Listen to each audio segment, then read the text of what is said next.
सरकारी अधिकारी कायदे में रहेंगे तो क्या करेंगे? फायदे में रहेंगे। मतलब सरकारी अधिकारियों पर सख्त हो गए हैं मुख्यमंत्री डॉक्टर मोहन यादव। मध्य प्रदेश में अगर सरकारी अधिकारी या कर्मचारी काम नहीं करेंगे तो सीधा ट्रांसफर होगा, धांधली करेंगे तो बड़ा पद नहीं मिलेगा, जनता का काम नहीं करेंगे तो दूसरे जिले में पोस्टिंग कर दी जाएगी।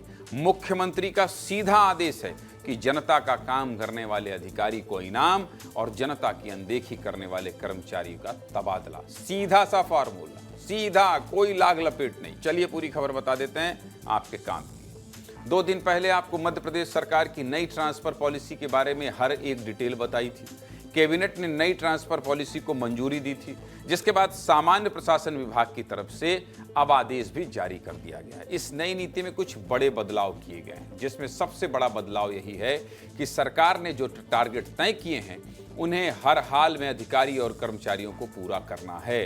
अगर ये लक्ष्य पूरे नहीं किए जाते हैं तो प्रशासनिक आधार पर इन कर्मचारियों को प्राथमिकता से हटा दिया जाएगा, यानी इनसे जिम्मेदारी वापस ले ली जाएगी। मतलब सीधा सा फंडा है भाई साहब, काम करेंगे तो नाम होगा, काम नहीं करेंगे तो तबादला होगा। इस आदेश में और क्या क्या प्रावधान है, चलिए ये भी बता देता हूं। देखिए, नई नीति के तहत पहली और दूसरी श्रेणी में आने वाले अधिकारियों का ट्रांसफर तभी होगा जब वो एक जिले में 3 साल तक काम करेंगे।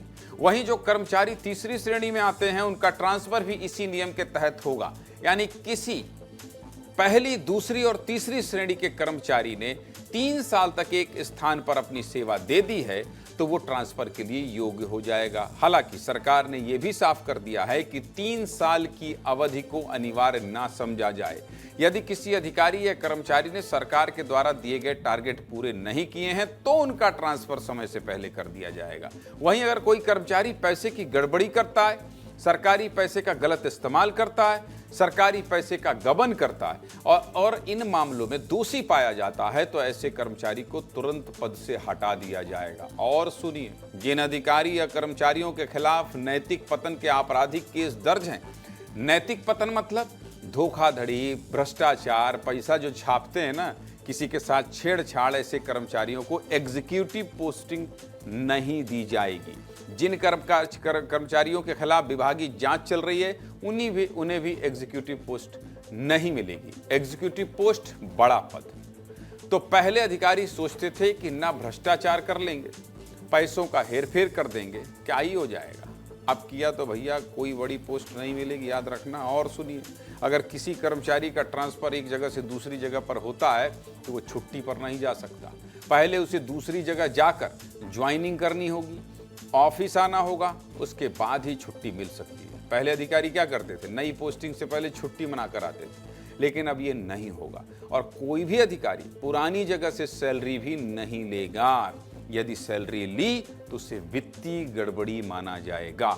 नई नीति में महिला कर्मचारियों को राहत दी गई है। अविवाहित यानी जिसकी शादी नहीं हुई, विधवा, तलाकशुदा महिलाओं को उनके गृह जिले में पोस्टिंग देने का प्रावधान रखा गया है, यानी मानवीय पहलुओं का भी ध्यान रखा गया है। वहीं जिन कर्मचारियों को रिटायरमेंट में 1 साल या उससे कम समय बचा है उनका भी ट्रांसफर नहीं किया जाएगा, उन्हें भी सरकार ने राहत दी और इसकी जानकारी हमने 2 दिन पहले भी आपको दी थी। इसके अलावा एक और बड़ी बात, सरकार ने सभी विभागों को निर्देश दिया है कि निर्माण और रेगुलेटरी विभागों में ये 3 साल वाला नियम लागू नहीं होगा। इन विभागों में ट्रांसफर तभी होगा जब खाली पद भरने की जरूरत हो या फिर किसी कर्मचारी के खिलाफ कोई शिकायत हो या फिर कोर्ट ने आदेश दिया हो या फिर किसी का प्रमोशन करना हो। इसके अलावा अभी खाली पदों को भरने के लिए चेन ट्रांसफर भी नहीं चलेगा। चेन ट्रांसफर मतलब पहले क्या होता था, एक व्यक्ति का ट्रांसफर हुआ तो वो जगह खाली हो गई तो उसके लिए किसी और का ट्रांसफर, फिर उस कर्मचारी की जगह भरने के लिए एक और ट्रांसफर। अब ये नहीं चलेगा, चेन ट्रांसफर बिल्कुल बंद।